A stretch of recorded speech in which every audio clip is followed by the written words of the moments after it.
بسم اللہ الرحمن الرحیم۔ تمام سننے والوں کو السلام علیکم۔ 10 رمضان المبارک جناب ختیجۃ الکبریٰ کی وفات کا دن۔ تو اس سلسلے میں چند ان واقعات کا ذکر کرنا چاہوں گی کہ جس میں جناب ختیجۃ الکبریٰ کس طرح سے حضور سرور کائنات کی زندگی میں تشریف لے کر آئی ہیں۔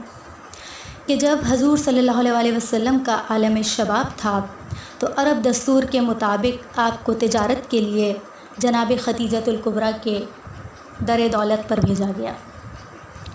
اور یہ ایک تاریخی حقیقت ہے کہ جب حضور سرور کائنات جناب ختیجہ کے در دولت پر تجارت کے لیے تشریف لے کر آئے تو حضرت ختیجہ حیران ہوئیں اور اپنی کنیزوں سے پوچھا کہ آج کون آیا ہے کہ جس کی خوشبو سے میرا گھر مہک رہا ہے اور میرا گھر ایک بقعۂ نور بن گیا ہے۔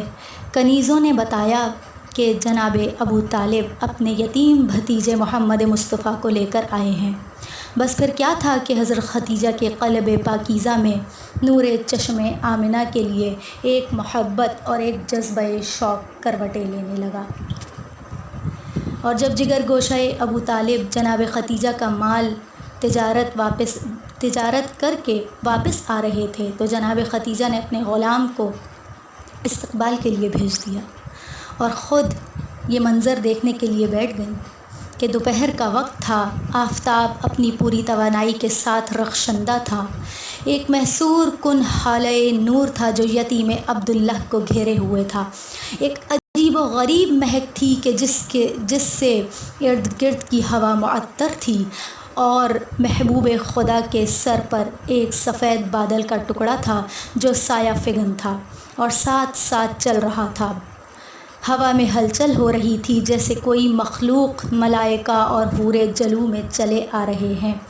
عجیب دلکش نظارہ تھا اور ادھر ملکۃ العرب جناب ختیجۃ الکبریٰ اس منظر سے لطف اندوز ہو رہی تھیں۔ وقت کٹتے محسوس نہ ہوا، فاصلہ ختم ہو گیا، سواری اپنی منزل پا چکی تھی۔ یہ کتنے روح پرور لمحات تھے، یہ نور نبوت جو 70 پردوں میں مستور تھا اپنی پوری تابانی کے ساتھ ضیابار ہو رہا تھا۔ جناب ختیجہ عرب کی وہ مالدار خاتون تھیں کہ جن کے مال سے لدے ہوئے اونٹ ہر وقت تیار کھڑے رہتے تھے۔ ان کے مقابلے کا کوئی امیر پورے عرب میں نہ تھا، اس لیے ملکۃ العرب کہلاتی تھیں۔ لیکن جب سے نور محمد کو دیکھا دنیا کی تمام دولت بیکار لگنے لگی۔ جس کا مدت سے انتظار تھا وہ آ پہنچا۔ عرب دستور کے مطابق شادی کا پیغام مرد کی طرف سے ہوتا تھا، لیکن یہاں مرد کا سوال نہیں تھا، یہ معرفت الہی تھی، یہ نور نبوت دل و دماغ پر چھا گیا تھا۔ اس لیے اپنی کنیز سلمیٰ کی معرفت شادی کا پیغام خفیہ طور پر بھیجا۔ حضرت محمد مصطفیٰ صلی اللہ علیہ وسلم علم نبوت سے یہ جانتے تھے کہ اسی لیے فوراً اپنے چچا ابو طالب کے پاس گئے اور جناب ختیجۃ الکبریٰ کا پیغام سنایا۔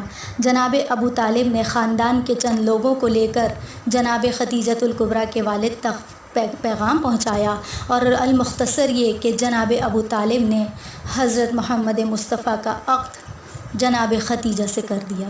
یہ وہ عظیم خاتون ہیں کہ جنہیں جناب فاطمۃ الزہرا کی والدہ ہونے کا شرف حاصل ہوا ہے۔ اسی طرح سے 11 اماموں کی ماں بنی ہیں، اور ختیجۃ الکبریٰ وہ ہیں کہ جن کے قدموں تلے خاتون جنت کی جنت ہے۔ کہ کوئی آسان تو نہیں مثل ختیجہ ہونا، کوئی آسان تو نہیں مثل ختیجہ ہونا، شرط ہے اس کے لیے مادر زہرا ہونا۔ اپنی تمام دولت حضور کے قدموں میں ڈال دی، اسلام پر نچھاور کر دی، بس اپنی پوری توجہ نبوت کی حفاظت میں صرف کر دی۔ اور 2 ہستیاں ہیں کائنات میں ایسی جو مسلسل نبوت کی حفاظت میں لگی ہوئی تھیں۔ بڑا احسان ہے اسلام پر ان 2 ہستیوں کا، اور اتفاق کی بات یہ ہے عزیزان محترم کہ ان دونوں ہستیوں کا انتقال ایک ہی سال میں ہوا، اور آپ صلی اللہ علیہ وسلم کو شدید غم ہوا، اس لیے کہ کیونکہ 2 محبوب ترین ہستیاں حضور سے جدا ہو گئی تھیں، اس لیے آپ نے اس سال کا نام عام الحزن رکھا، یعنی غم کا سال، کوئی 1 ہفتہ 2 ہفتہ یا مہینہ یا 3 مہینے کا غم نہیں، پورے سال کا غم۔ اور اس کے بعد جناب ختیجۃ الکبریٰ کی جگہ جناب فاطمۃ الزہرا نے لے لی اور گھر میں بابا کی حفاظت کرتیں، خدمت کرتیں، اور جناب ابو طالب کی ذمہ داری جناب علی مرتضیٰ نے سنبھالی، باہر نبوت کی وہ حفاظت کیا کرتے۔ پھر جب لوگ آپ صلی اللہ علیہ وآلہ وسلم کو پتھر مارتے تو جناب فاطمۃ الزہرا اپنے ننھے ننھے ہاتھوں سے بابا کے زخم کو صاف کرتیں اور دعا کرتیں کہ پروردگار تو ان لوگوں کو ہدایت فرما اور میرے بابا کی حفاظت فرما۔